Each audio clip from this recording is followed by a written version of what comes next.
pradėti šiokių tokių komentarų.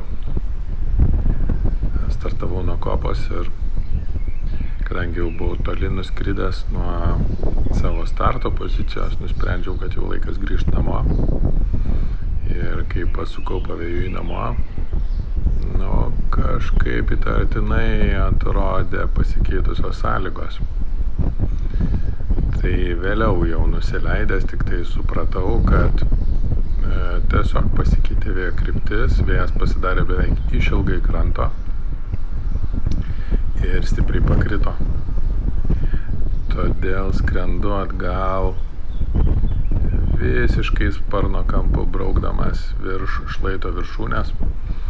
Tuo metu dar nelabai suprantu, kame yra problema, nes vietomis lyg tai kelia, vietomis iš vis tarsi nėra kelimo. Bandau susiorientuoti, kas vyksta iš tikrųjų, ar man mažinti greitį, ar man didinti greitį, bet jaučiu, kad jeigu duodu daug greičio, pradedu leistis, jeigu spaudžiu iš tikrųjų levantą žemyn ir bandau sulėtėti, taip pat yra momentas, kada jau kelimas dingsta, greitis dingsta ir vėlgi leidžiuosi. Tai mėginau bandyti laikyti kažkokį balansą.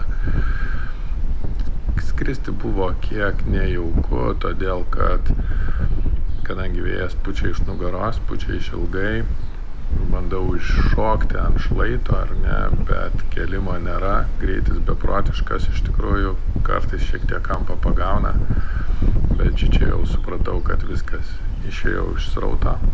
Dar lyg tai vėjo yra, bet jau iš tikrųjų einu link paplūdimio vidurio, matau, kad nusileidinėsiu.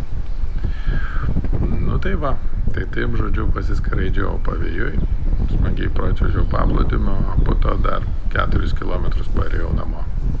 Taip, kad būna, vėjas keičia kryptį, bet taip, ne pagal prognozę.